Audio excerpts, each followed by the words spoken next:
Amém. Abra sua Bíblia no livro de Isaías, capítulo 9, versículo 6. Amém, né?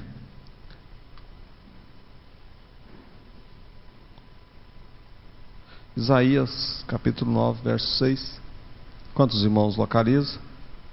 É um casal aqui que nos visita, né? Nesta noite.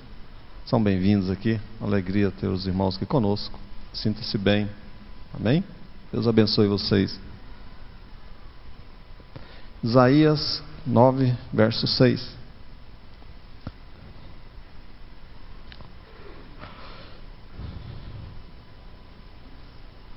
Porque um menino nos nasceu, um filho se nos deu, e o principado está sobre os seus ombros, e o seu nome será Maravilhoso Conselheiro, Deus Forte, Pai da Eternidade, Príncipe da Paz. Amém?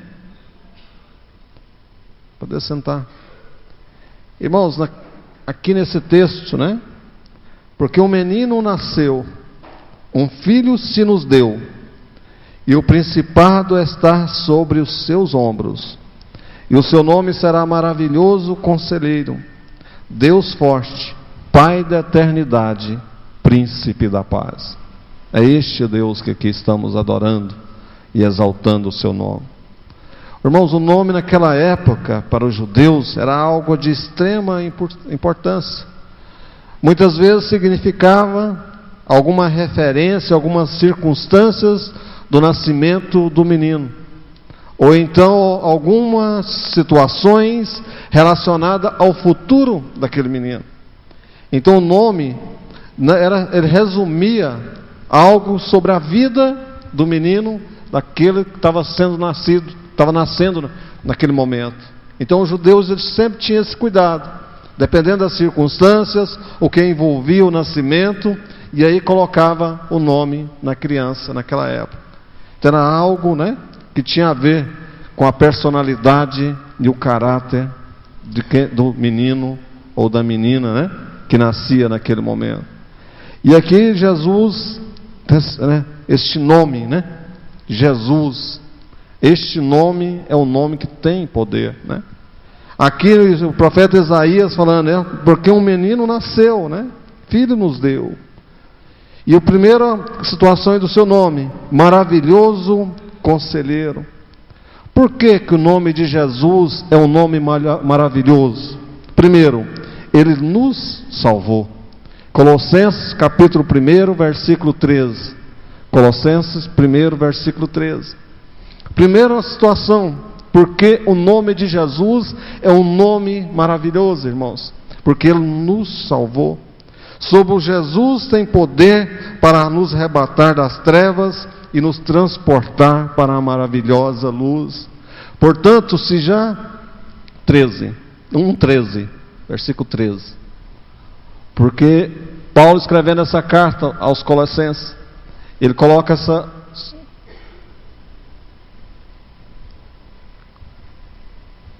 o qual nos tirou da potestade das trevas e nos transportou para o reino do Filho do seu amor. Todos nós sabemos que o homem ele veio com a situação da descendência de Adão. Com a descendência, né, herdou a situação pecaminosa. Todos pecaram e destituídos foram da glória de Deus. Mas Jesus, né, Ele nos tirou da potestade das trevas e nos transportou para o reino, né, do Filho e do seu amor. Então o nome de Jesus é um nome maravilhoso, porque Ele nos salva.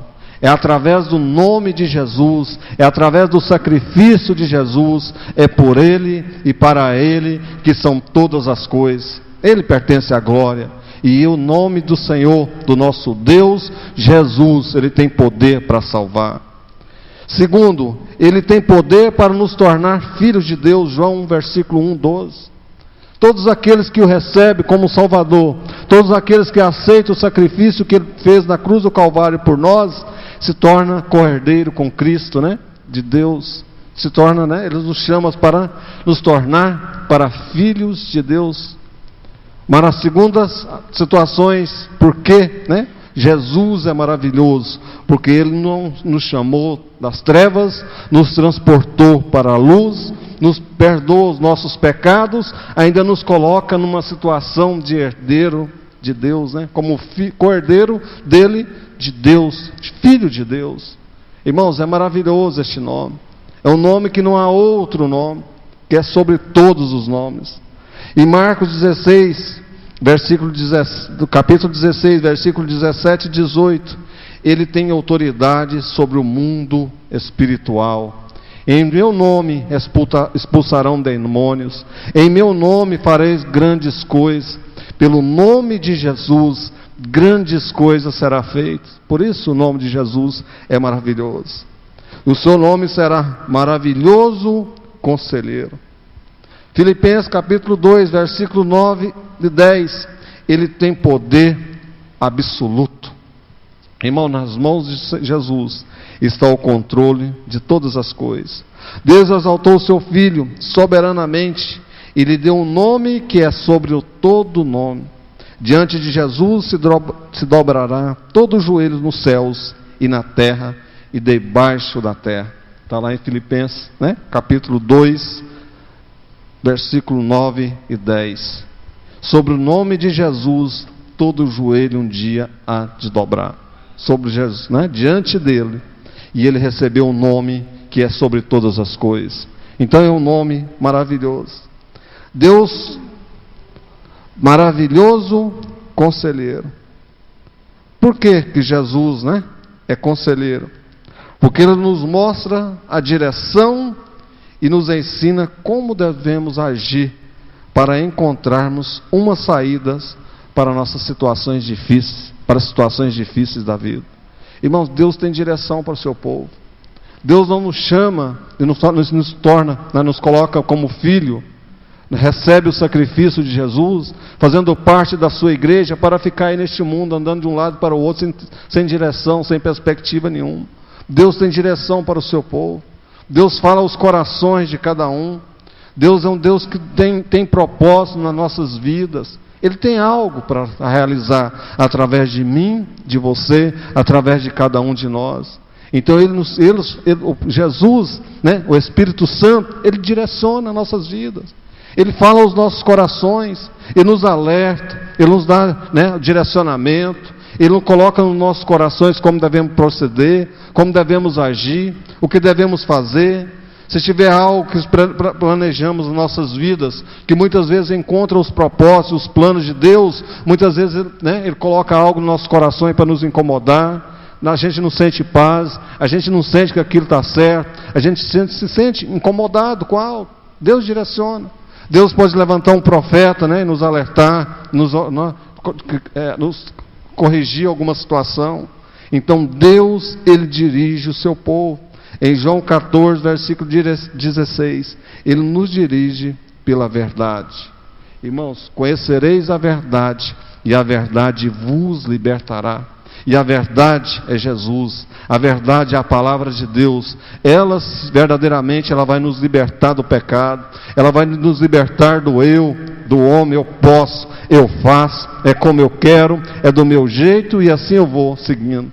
Assim é o homem, né? O homem acha que pode todas as coisas, ele pode fazer do jeito que ele quer, do jeito que ele pensa, como ele aprendeu, pelas experiências adquiridas. Tudo bem, a experiência ajuda, situações passadas ajudam, mas a verdadeira direção e o que conhece todas as coisas é Deus. Por isso nós temos que colocar os nossos planos diante de Deus e saber se temos ou não a aprovação dele. Ele vai falar nos nossos corações, Ele vai nos direcionar. Deus chamou aquele povo do Egito, né? Colocou Moisés como um grande líder, colocou aquele povo no deserto, não foi por acaso. Deus estava direcionando aquele povo, Deus estava guiando aquele povo, Deus estava suprindo as necessidades daquele povo. Deus era o Deus da providência na hora que eles necessitavam. Deus providenciava o alimento, a água, o livramento, Deus estava com aquele povo naquela jornada, e Deus está conosco cada dia das nossas vidas, para nos direcionar, para nos guiar, para nos livrar, para nos fortalecer, para nos renovar cada manhã das nossas vidas. Ele é um Deus conselheiro. Então o seu nome será, né, maravilhoso, conselheiro, né, príncipe, Deus forte.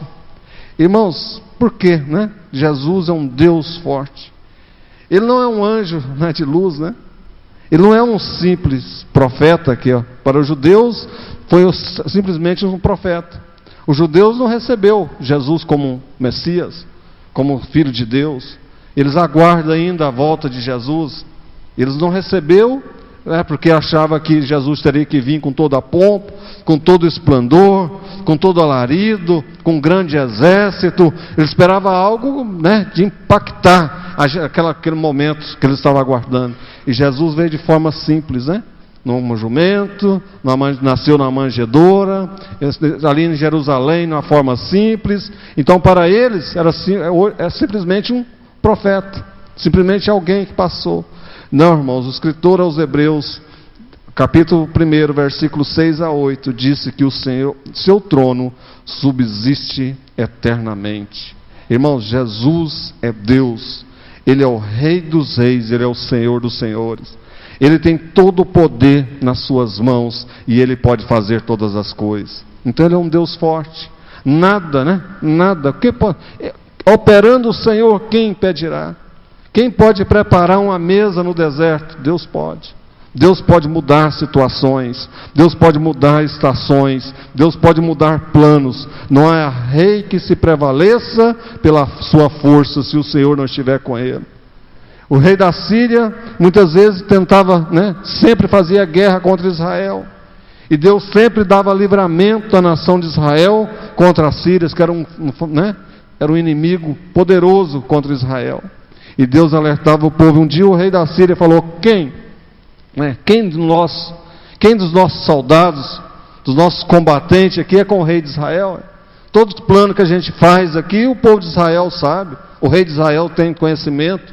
Se a gente vai pelos vales, lá está o exército de Israel.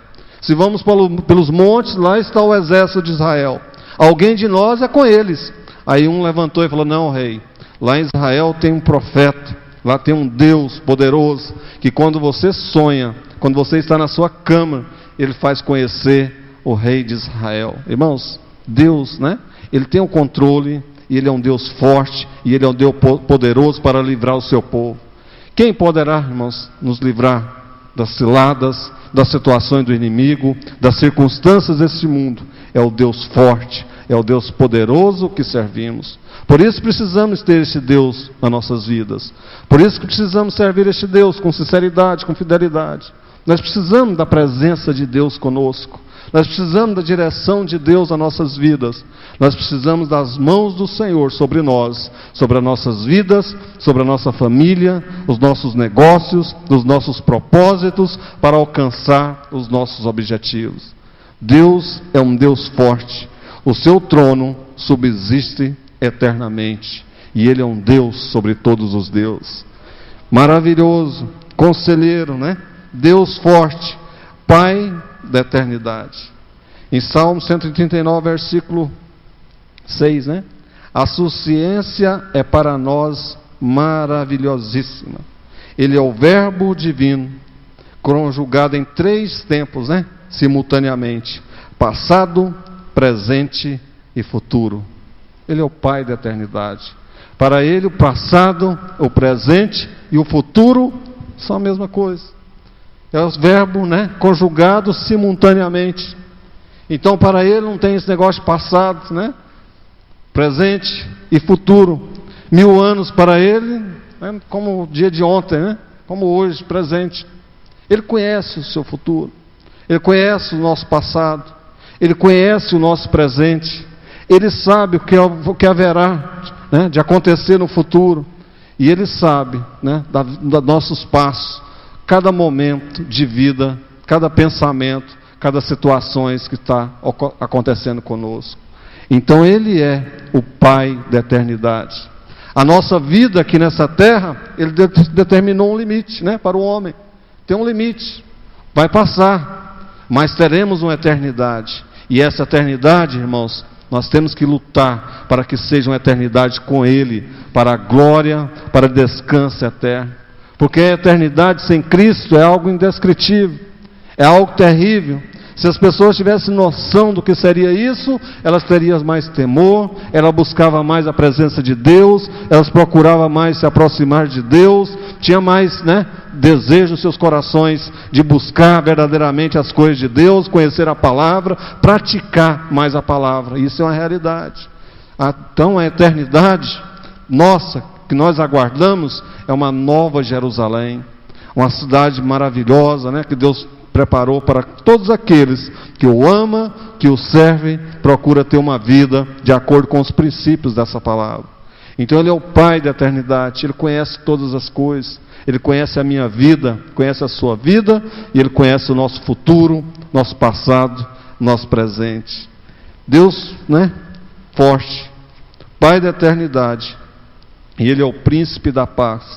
Apocalipse 19, capítulo 19, versículo 11 a 16. Ele ainda reinará sentado no trono de Davi, na linhagem real, antes de tornar-se rei. Pessoa, aqui nessa situação aqui, como eu tinha falado anteriormente, Ele ainda vai vir para os judeus como eles esperam. Jesus com a sua igreja, eles vão vir para os judeus, com todo o exército, com grande multidão, e Ele vai sentar no trono que Davi reinou, para reinar na nação de Israel. Então ele é da linhagem de Davi, da descendência, Vocês que foi estudar essas situações. Então Ele vai colocar a paz no mundo, quando Ele estiver reinando aqui nessa terra.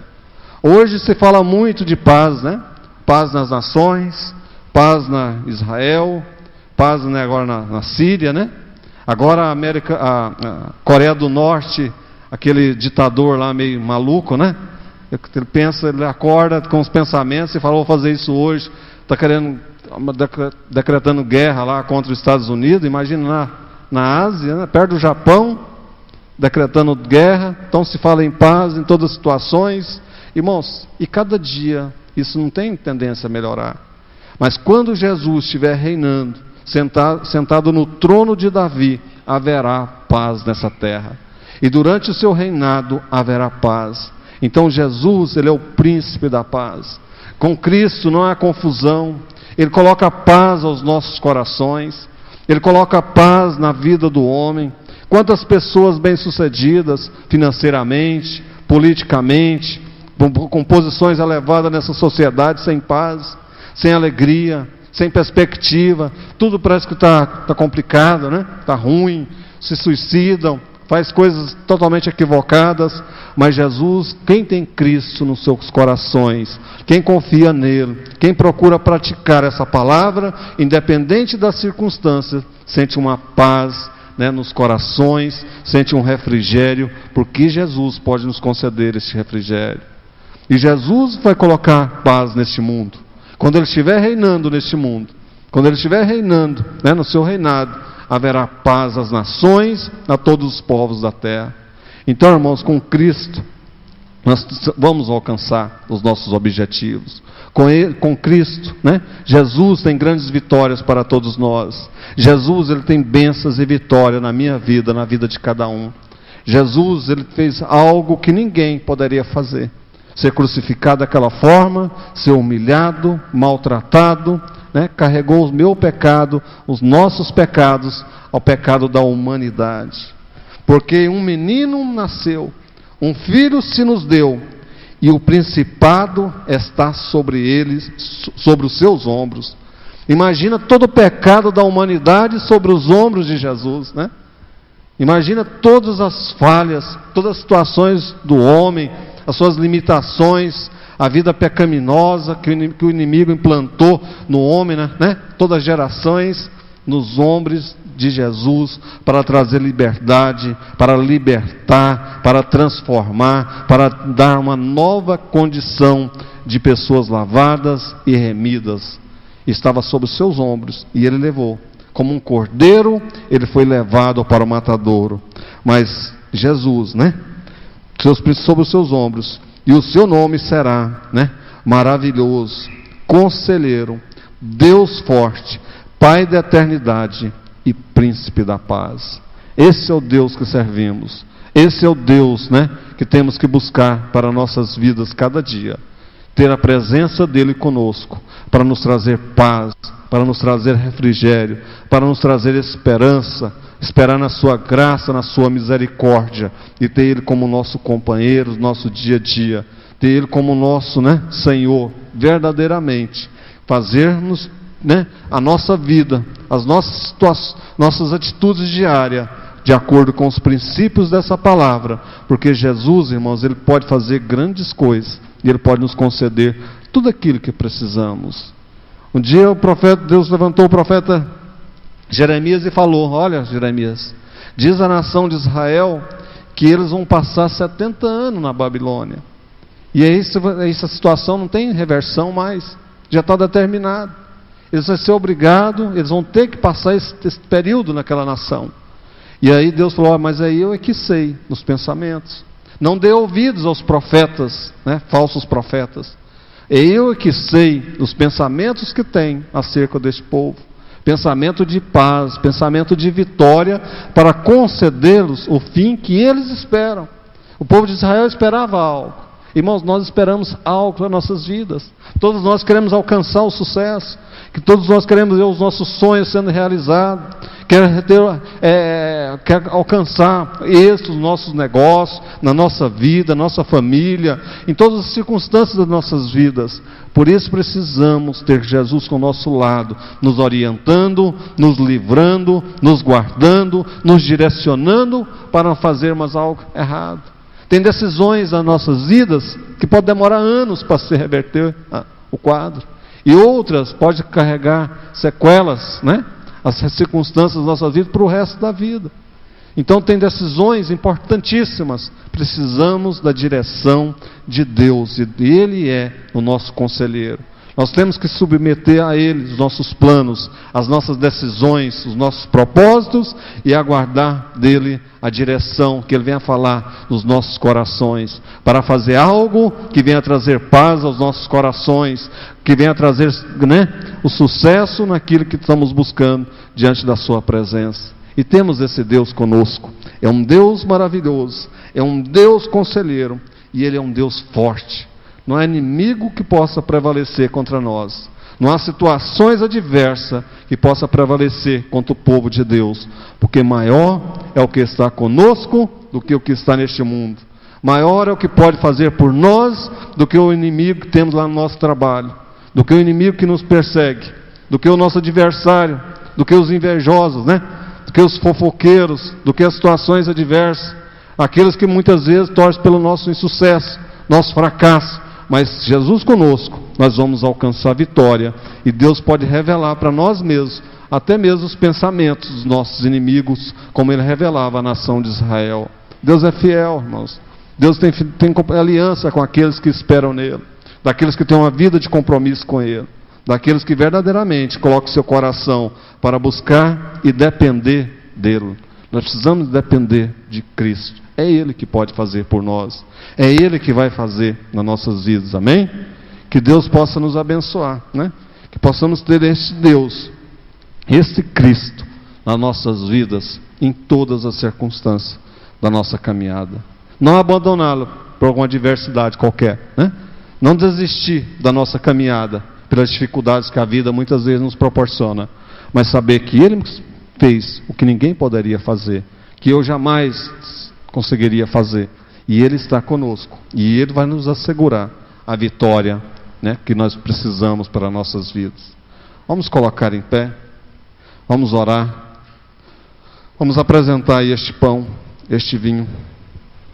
Nós estamos aqui nessa noite para participar de mais uma vez, e foi através do sangue derramado na cruz do Calvário deste Deus, né?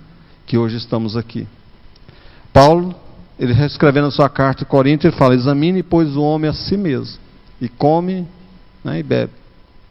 Então cada um de nós precisamos nessa noite fazer uma reflexão de nós mesmos, né? O que eu tenho feito? O que nos impede de participar? É o pecado.